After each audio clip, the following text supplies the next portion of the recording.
Video के इस भाग में हम शनि पर्वत के ऊपर चर्चा करेंगे।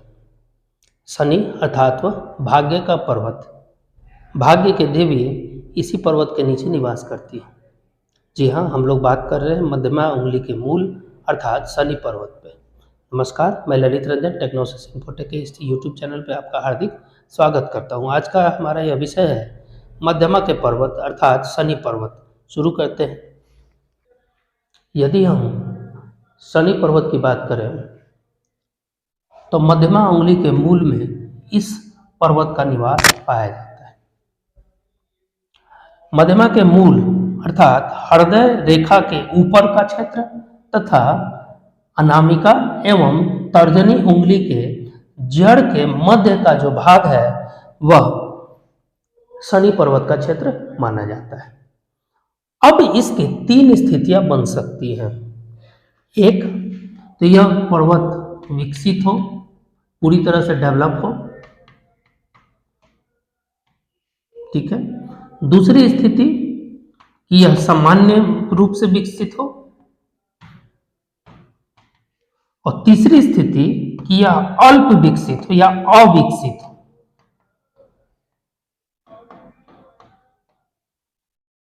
तीनों स्थितियों पर हम एक एक करके चर्चा करते हैं। हम जानते हैं कि भाग्य रेखा हमारे हथेली पे इसी पर्वत पर आकर के समाप्त होता है। ऐसी स्थिति में इस पर्वत की महत्व या महत्ता और भी बहुत ज़्यादा बढ़ जाती है।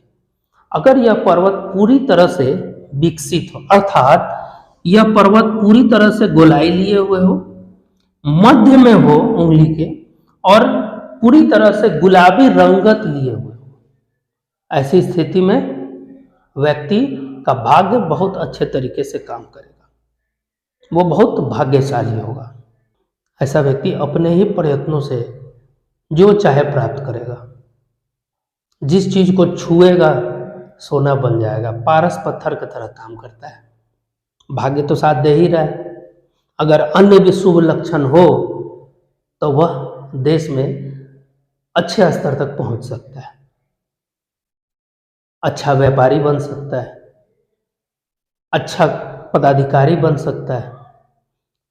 अगर बृहस्पति पर्वत उसका साथ दे रहे हैं तो अच्छा महंत व अच्छा संत भी बन सकते हैं।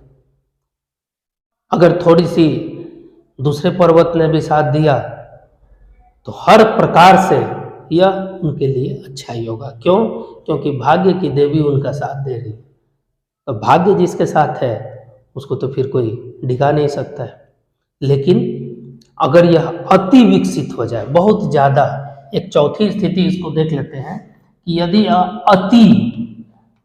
अति शब्द अति सर्वत्र वर्ज्यते, अगर ये पूरी तरह से ज़्यादा ही विकसित हो जाए, एकदम जैसे लगे कि कोई मांस का टुकड़ा यहाँ पे ला करके रख दिया गया है, तो यह क्या करेगा कि इसकी जो स्थिति है उसको न्यून कर देगा।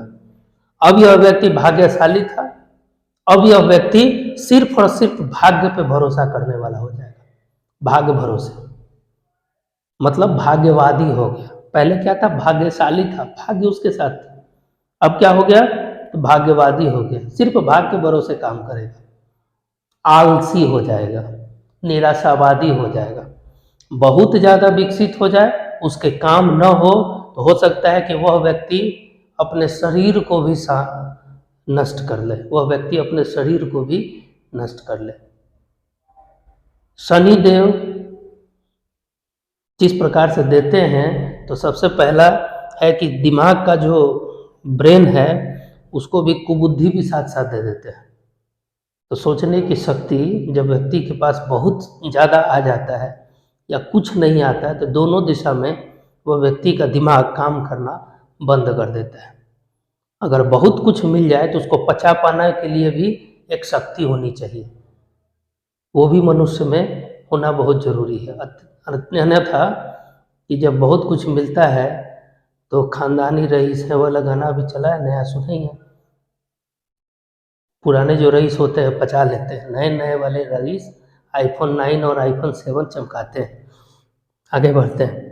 यदि अति विकसित हो और साथ ही साथ यह पर्वत थोड़ा सा पीलापन लिए हुए हो। यहाँ पे विकसित में क्या था, गुलाबी रंगत थी, लेकिन यहाँ पे अगर इसका कलर थोड़ा सा पीलापन लिए हो तो यह व्यक्ति इंटरनेशनल ठग हो जाएगा, लुटेरा हो जाएगा, है ना। धर्म के नाम पर लोगों को ठगने का काम करेगा, जादू टोना इन सब के नाम पे पाखंड दिखा करके लोगों को ठग करके पैसा ऐंठने का प्रयास करता है। ऐसे व्यक्ति का जीवन कमाने पे नहीं, लूटने के दिशा में इनका सोच ज़्यादा पॉजिटिव तरीके से चलती है।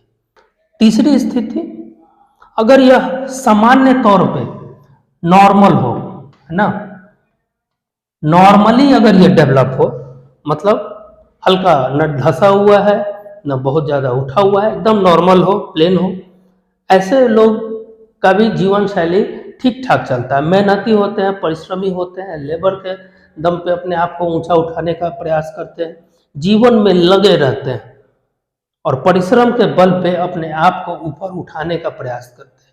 मेहनत ज़्यादा करना पड़ता है लेकिन सफल अंततः वो होते ही।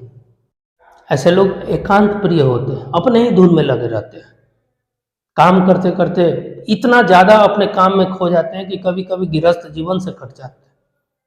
कभी कभी इनका दिमाग संकालू भी हो जाता है, संदेह की दृष्टि से दूसरों को देखने लगते हैं। क्योंकि ये मेहनत से अपने आप को, अपने स्तर को उठाने का प्रयास करते हैं, इसलिए वो दिन दुनिया से कट जाते हैं, एकांत प्रिय रहने लगते हैं। लेकिन ऐसे लोग रसायन के क्षेत्र में, लोहे के काम के क्षेत्र में, कोयले के क्षेत्र में या मशीनरी के क्षेत्र में अपने आप को मेहनत के दम पे उभार करके लेके चले जाते हैं। कठिन परिश्रम इनका लक्ष्य होता है। जीवन में सफलता इनको परिश्रम से ही मिलता है, लेकिन सफलता तो मिलती है, चाहे वो जैसे भी मिले, अंत क्या है, सफल हो रहे हैं। परिश्रम से सफल होना भी कोई खराब चीज़ नहीं है, लेकिन आजकल का जो नव पीढ़ी है वो मेहनत के बिना ही सफल होना चाहता है, तो उनके लिहाज से यह बुरा हो सकता है, क्योंकि मेहनत तो कोई करना नहीं चाह रहा है। तीसरी स्थिति, जब यह पर्वत अल्प विकसित हो, ऐसे लोग जिनके हाथों में यह पर्वत विकसित ना हो, शनि डाउन हो, शनि का पर्वत नीचा हो जाए, ऐसे लोगों का भाग्य साथ नहीं देता। मेहनत तो बहुत करते हैं, लेकिन मेहनत के जितना वो मेहनत कर लेते हैं उसके अनुसार से उनको फल नहीं प्राप्त होता है। उनका जीवन महत्वहीन सा हो जाता है। मेहनत करते हैं, फल प्राप्त नहीं होता है, तो कभी कभी निराश हो जाते हैं, निराशावादी भी कभी कभी वो मन से हो जाते हैं। ऐसे लोगों के मित्रों की संख्या बहुत कम होती है। अब यदि यह पर्वत की कुछ अन्य स्थितियां बने, यदि यह पर्वत सूर्य पर्वत की तरफ, इसका झुकाव जो है ये मध्य में ना होकर के सूर्य पर्वत की तरफ हो, या गुरु पर्वत की तरफ हो जाए, या नीचे हथेली की तरफ हो जाए, या ऊपर उंगली की तरफ हो जाए, ऐसी स्थितियों में क्या होगा, थोड़ा इस पर भी चर्चा कर लेते हैं। यदि यह पर्वत गुरु की तरफ चला जाए, यह इसकी अच्छी स्थिति मानी जाएगी, क्योंकि गुरु के संयोग से शनिदेव की स्थिति सुधर जाएगी। गुरु का जब इन पर प्रभाव पड़ेगा तो गुरु किस चीज के देवता है, एम्बिशन के, धर्म के। अब धर्म के साथ कर्म जुड़ जाए तो बहुत ही ज़्यादा पॉजिटिव वे में इनकी उन्नति होगी, राष्ट्रव्यापी उन्नति होगी, राष्ट्र में ये अच्छे स्तर पे पहुंचेंगे, अच्छे लोगों में इनकी गिनती होगी, इनका सकारात्मक रूप से पॉजिटिव वे में इनका प्रोग्रेस देखने को मिलेगा। यह इसकी उच्च स्थिति हो गई, किसकी, शनिदेव की, जबकि वह गुरु के साथ मिल रहा है। हाँ, हालांकि ये गुरु की स्थिति थोड़ी सी बिगाड़ देगा, लेकिन शनि अपने आप में ठीक हो जाए। अब जब यह सूर्य के साथ मिल जाए तो यह सूर्य के गुणों को थोड़ा सा कम कर देगा, यह इसकी निम्न स्थिति हो जाएगी। यह इसकी उच्च स्थिति है, यह इसकी सामान्य स्थिति है जब बीच में रहेगी तो। लेकिन जब यह सूर्य की तरफ चले जाएंगे तो यह सूर्य के गुणों को भी थोड़ा सा कम कर देंगे। सूर्य यश तेज के देवता हैं, जबकि शनिदेव अंधकार के देवता है। अंधकार और तेज का कहीं मिलन संभव नहीं है। ऐसे परिस्थिति में इनके गुणों को भी यह ह्रास कर देंगे। आपका काम बनते बनते बिगड़ना शुरू हो जाएगा। आपका सफलता में ये थोड़ा सा बाधक सिद्ध होने लगेंगे। आपका काम लगेगा कि बस हुआ हुआ हुआ और अचानक से कहीं ना कहीं से कोई अवरोध उसमें आ जाएगा, काम रुक जाएगा, फंस जाएगा, या फिर जितना आप परिश्रम करेंगे उस हिसाब से आपको उसका फल नहीं मिलेगा। तो सूर्य के तरफ इनका खसकना किसी भी प्रकृति से सही नहीं माना जाता है। अगर यह नीचे अर्थात हार्ट लाइन हृदय रेखा के तरफ अगर ये इनका झुकाव हो जाए तो आपके काम करने की जो क्षमता है वह प्रभावित होगी। अब आप निर्णय लेंगे वो दिल से लेंगे, हृदय या हार्ट के ऊपर आपका निर्णय प्रभावित हो जाएगा। तो काम करने की जो क्षमता है वो उससे प्रभावित हो जाएगी। लेकिन अगर यह उंगली की तरफ ऊपर की तरफ हो तो अच्छा ही माना जाएगा, मतलब आप निर्णय सोच समझ करके अच्छे से ले सकते हैं। कहने का तात्पर्य है कि भाग्य का जो पर्वत है यह अपने आप में बहुत सारी चीजों को कहता है। अब अन्य जितनी भी रेखाएं और पर्वत हैं इनके हिसाब से ये अपना फल देते हैं।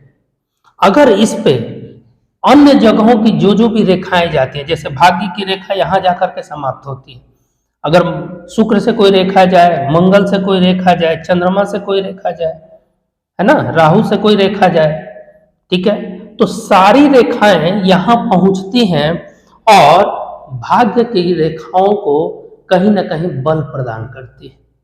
इससे आपके लिए पॉजिटिव कुछ ना कुछ बातें बनती हैं। अगले वीडियो में इन रेखाओं पर जब हम विस्तृत चर्चा करेंगे तो उन बातों को भी समझेंगे। आज शनि के पर्वत में बस इतना ही। अगले वीडियो में हम सूर्य के पर्वत पर बात करेंगे।